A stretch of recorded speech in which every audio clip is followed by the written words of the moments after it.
Yo people, hope you're good. It's TP. Today we're going to be looking at a video about the Steam Deck.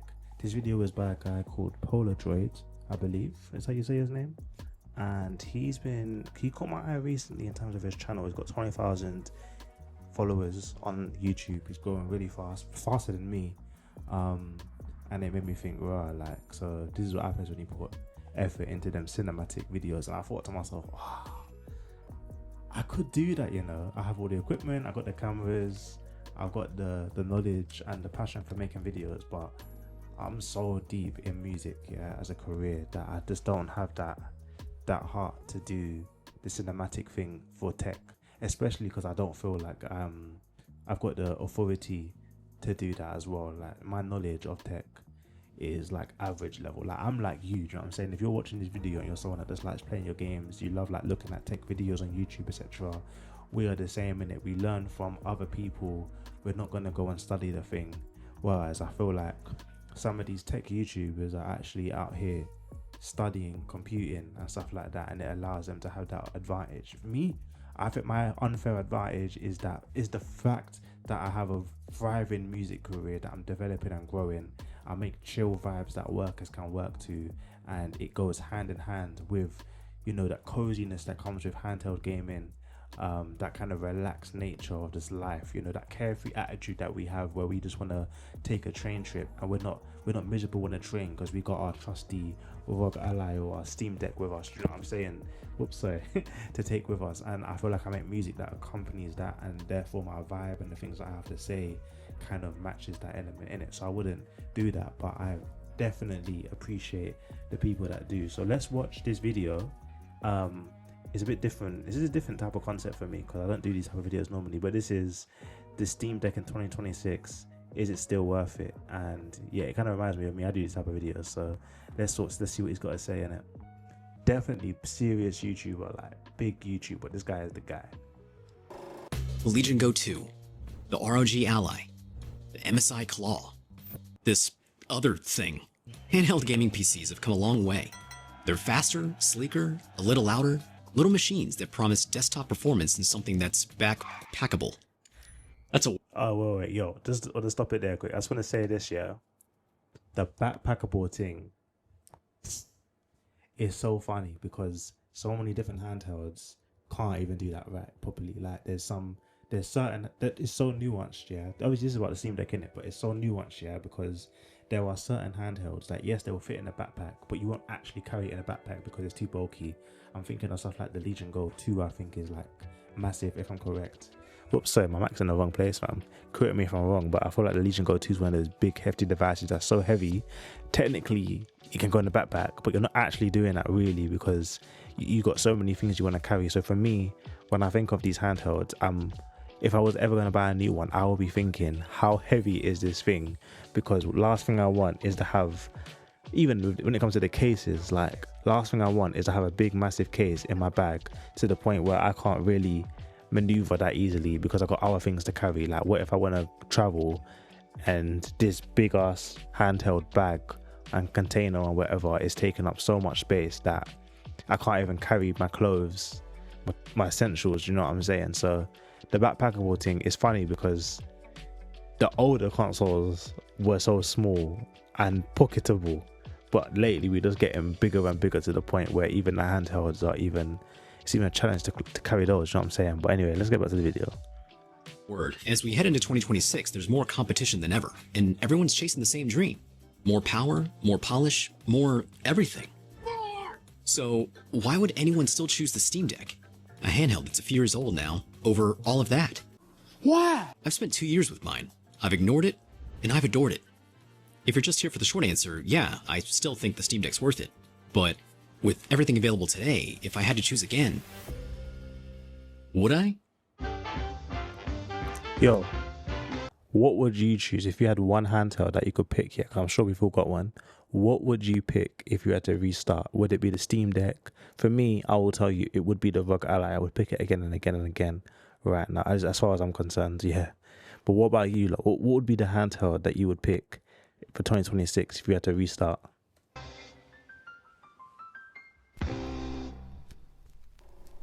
It's been 2 years since I first picked up the Steam Deck, and at this point, we've been through everything together. The updates, the crashes, a breakout YouTube video. If you've been around the channel, you know the story. At first, I didn't love it, and then I did. Either way, the Steam Deck quietly went from my new favorite toy to the reason why I haven't touched my PS5 in weeks. What the heck? It's not perfect, it's loud enough to sometimes make my dog look concerned, and battery life-wise, it sometimes performs like it's being powered by pure hope. But it's the kind of imperfect I can live with. But for everything it does right, there are still a few things that make living with the deck, how do we say this, complicated. Hey, listen, yeah? The flipping fact of hating it first and loving it later, it feels so true, fam, to most people. For me, that is so real, bro. Like, my ROG Ally, I liked it at first. I thought it was cool, but I had so many complaints for it at first that I couldn't just love and live with it. It's like it really takes mastering the device to be able to go and love and live with the ROG Ally and some of these handhelds. Like, the idea of having to deal with a device that has, for me anyway, terrible battery life, 2 hours of battery life. I think it was 1 hour battery life to play some of these games. It was crazy to me. And so I would do everything I could to try and overcome that issue. I would do anything I could to overcome that issue. Nowadays I'm more relaxed, but I've also like unlocked the secrets for the device. Like, how am I going to maintain battery life? I know now I've got a 120 watt battery charger that to keep in my bag. I also know to keep plugs around the house so that I always have an outlet in my go-to places. So when I'm on the couch, I know now from research and experience, my go-to house location to play this console is the bed, my desk, and the couch. So all I really need is an outlet in each places. So I'm making sure I buy a really long wire for those situations, and I'm good. Now it's not a thing where like I hate it anymore, or I never hated it anyway like he did. But for me, it was like being a bit indifferent, being a bit uncertain about my purchase, to being happy with it and that I wouldn't change anything. It took a long journey, guys. It took therefore took a year. I got this in October last year, I believe, was my first video when this thing came out. And I feel like I was always kind of positive with it. You can go and check my first impressions of that video. You can watch that now if you want. ROG Ally, is it worth it, in 2024, I think it was. But my opinion hasn't really changed, but it's definitely grown and developed to something that's a lot more positive. I have less negative to say now that I've lived with it and I've understood how to make the most out of it. So yeah, anyway, the reason I'm stopping it is because I want you to watch this video yourself fully, because I might not even finish this video on this one. I just want to make some commentary as we watch certain parts of it, do you know what I'm saying? So we might watch it all, but I'm just saying, like, I'm not really trying to just watch it because then I'm just robbing man's views, do you know what I'm saying? Anyway, let's watch the rest of this. Let's talk about where the Steam Deck struggles, because yeah, it's got a few pain points. When it comes to modern AAA games, hardcore gaming enthusiasts will tell you that the Steam Deck just can't keep up anymore. And there's a lot of truth to that. The ROG Ally X, the Legion Go 2, even the Claw, they'll smoke it without breaking a sweat. On the deck, you'll drop settings, chase frame rates, and still watch the competition sprint ahead in raw power. And that's exactly why some people do look elsewhere. The newer handhelds give you brute force. You can run the newer games at higher frame rates and bump the settings up to high or ultra and it not feel like you're constantly making trade-offs. If you just want to play something modern without a side quest and optimization, it can be hard to ignore what the newer devices have to offer. Then there are those random freezes, those moments where everything is running perfectly and then suddenly it isn't. There's no error message, there's no warning, you kind of just sigh and you hold the power button down and you kind of just pretend like you weren't having fun anyway. It's like owning a desktop PC minus the ability to blame Windows for it. Oh In the my tinkering, days. it's a love-hate thing. Some days I love adjusting plugins and tweaking everything, but other days, one SteamOS update breaks Decky and suddenly my entire evening turns into an IT ticket. The deck isn't unreliable, it's just unpredictable sometimes. But for all of its quirks, it's still a part of my everyday routine. Which brings me to the sponsor of today's video. Alright, cool. Let me skip this bit. But yeah, that was kind of funny still. I relate. It's not a Steam issue, it's clearly a handheld issue, because even me on Windows, I'm complaining a lot anyway. I do get the random crashes. I don't get like game crashes though with the ROG Ally that often, like where the game just shuts down. Not anymore anyway, that's kind of stopped for me. Nowadays, games just kind of run when they run. And the only time I get like actual issues is when I go into sleep mode, or should I say what's it called again? Transparent, flipstick. I forgot what it's called, fam. But the sleep mode on the ROG Ally, when I use that, that's when I get the most issues. Like, that's when the resolution isn't like matching the screen anymore. Sometimes the game will just be stuttering. It won't let me open. Oh, it's terrible. Try it with Yakuza Like a Dragon. You're not getting back in the game if you go sleep mode. It's terrible, guys. Terrible. But yeah, I feel like what he's saying is, it's not, I don't think it's a Steam thing. It's a handheld thing. A lot of us handheld gamers, we end up in these little enclaves, these little squads for our system, but actually like we're all kind of sharing a similar experience, to be honest. It's just whatever you're comfortable with. I don't think the Steam guys are actually like, personally, from what I'm hearing about Steam, yeah, it doesn't feel that amazing compared to Windows. It's just that people prefer the experience of that UI and the ability to just jump into your games. But for me as a ROG user, like, I don't think, oh, it takes so long to get back into my games. Like, I don't actually think that often. But I don't know, maybe I don't know what I'm missing in it. If you have a Steam Deck, you can let me know. But yeah, I do feel like these handhelds are more similar than we like to think that they are, to be honest. And back home, it just slides into place. And I think there's something weirdly satisfying about that. Like the setup was built around my habits, that is not cold. the other way around. And when I finally crashed at the end of the day, it's there too. No balancing That acts is and cold. tingly arms, just comfort. That is mad. What Mechanism's done here is simple.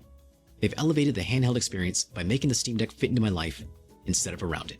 I like that. You know, check this, fam. I was thinking, yeah, if I get my ROG, yeah, I have this set up, this little corner. I never had this before, but I was thinking, oh, what if man just, can you see? Let me rotate the screen for you. What if man just puts my thing on the stand and starts playing? Like, what if man was just streaming and I'm playing like this? But I tried it. It was very uncomfortable. I don't know how this thing's making a difference. Maybe I need a controller for this to work out, but.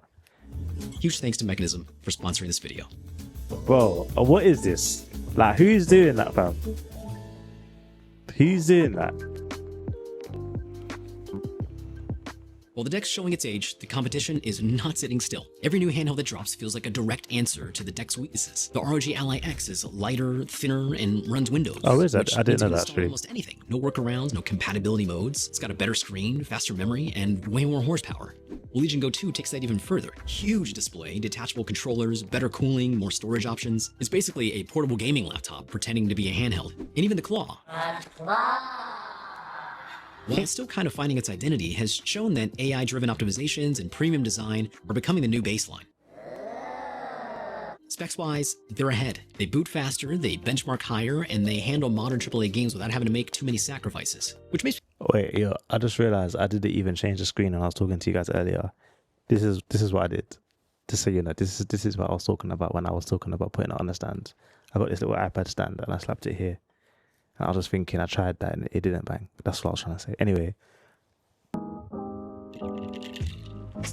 So with all of that, the quirks, the crashes, the tinkering, why would I still choose the Steam Deck going into 2026? Because for the price, it's still the perfect balance of performance and features that you'll find in any handheld. I'm talking bang for buck here, okay? You get an OLED display, solid build quality, great controls, and a library that just keeps getting bigger, all without crossing into, I guess it's just ramen this month territory. I don't know why that's so funny.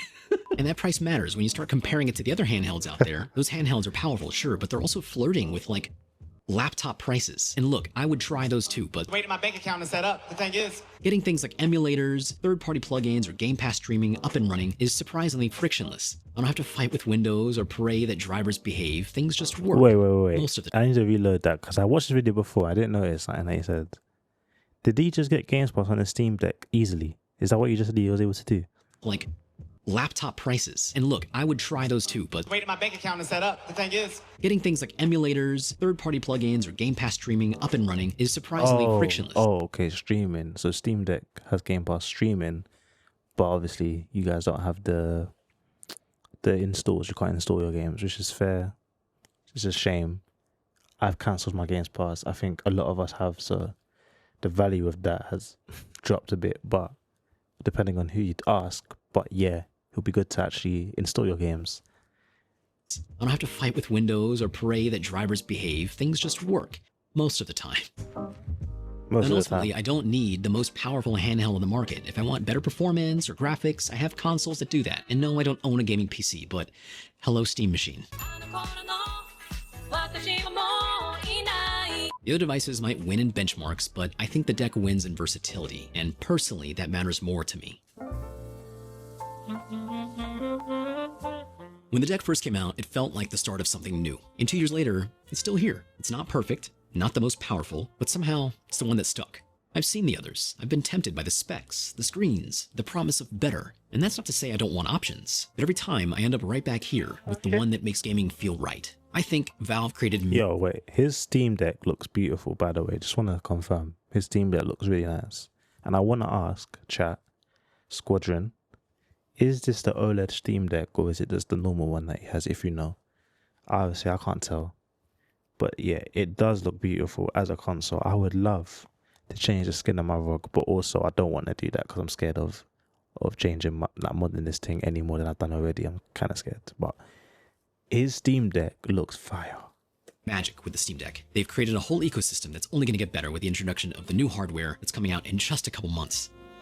So yeah, with everything out there today, if I had to choose again, I think you already know the answer. Alright, cool. I like that video, man. That was good. And you can see the effort he put into it before I even put it back on my full screen.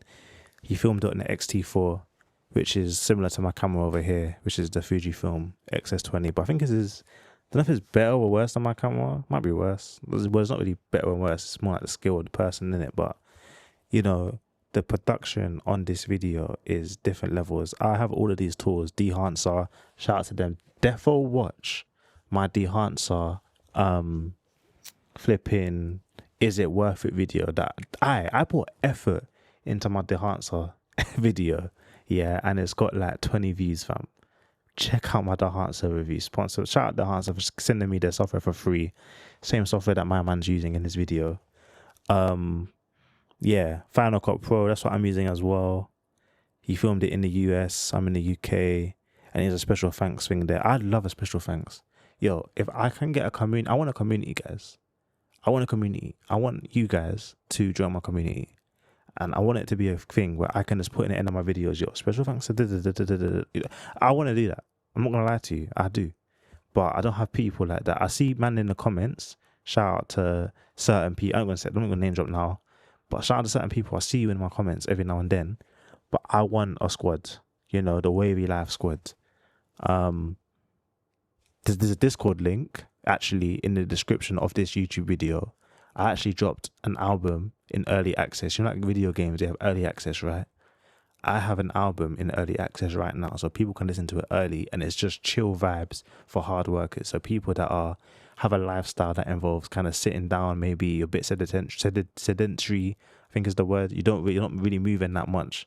But even, yeah, if you're a worker basically, and you need some music for your soundtrack for your life, I've got that. It's not too positive, it's not too negative, it's in between, because it's about the journey and not the destination. That literally is called Into Light, because it's about going from darkness into the light. It's the in between. Do you know what I'm saying? And it's got chill vibes, jazz vibes, hip hop, a little bit of mellow grime, like very mellow vibes, R&B singing in there. Produced 50% of it's like produced by me, and I got some guest producers on the album as well. But it's in early access right now, so if you need that, while you're playing your Steam Deck, while you're playing your ROG Ally, while you're doing your real work, whatever, while you're going on a walk, you can listen to that for free right now until December the 16th, when it will go live on Spotify and stuff. So in the description, you can click on the link in there, download that album, listen to the album, and there's a chat function in that link, so you can actually message me your feedback on the album if you listen to it.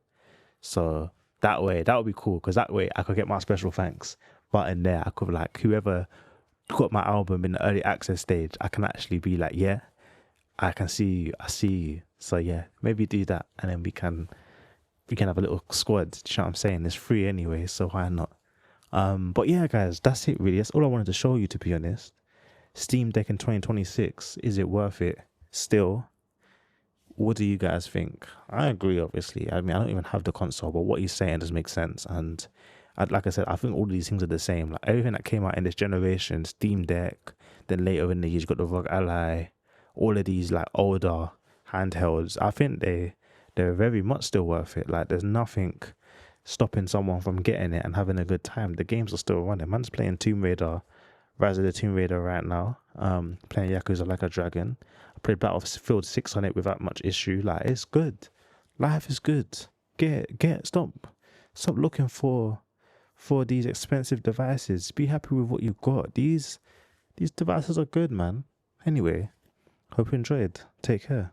You know how I always talk on this channel about using tech with purpose and not just buying things for the sake of it? Actually choosing to use tools that make your life feel a bit more calmer and less loaded. For me, tech helps me become more creative and intentional. Well, anyway, recently I've been working on a new project, and this is a project that fits perfectly into that mindset so that I can have a good soundtrack to listen to. This is music that's warm, reflective, thoughtful, and helps you slow down. So yeah, instead of keeping my music career separate from my WavyLife tech channel, I'm bringing it into this space because it's actually a part of my workflow. And yeah, also all the background music in these videos are from that project. So yeah, for the end of 2025, I will be releasing an album called Into Light. However, just like a true gamer would, I'm releasing it in early access. This means that even though the project isn't 100% finished, I'm happy to release a version of it to you guys with all of the songs that I really love and I'm really happy with already, while I actually just work on some more music to add on to it later. Think of it like a beta test. I'm looking for your feedback, your thoughts, but also I just want you to enjoy the product itself as it is, because I feel like it's ready to be shared. You can actually listen to version 1 of the album right now. All you gotta do is go in the link in my description, put in your email, and I'll give you a free link to that album that you can stream all the way up until December the 16th. After that, the project will still be available. It will just be migrated onto a new platform, which is obviously going to be my main YouTube channel, all the streaming services, etc, etc, etc. But yeah, I really like this particular platform that I'm hosting on right now because it's got a chat function on it. So if you listen to the album, you can actually comment your thoughts, give me your feedback on specific songs. I'll see everything, and yeah, I'd love to hear your thoughts. And yeah, you can let me know if you're listening to it, when you're listening to it, and how you're finding it.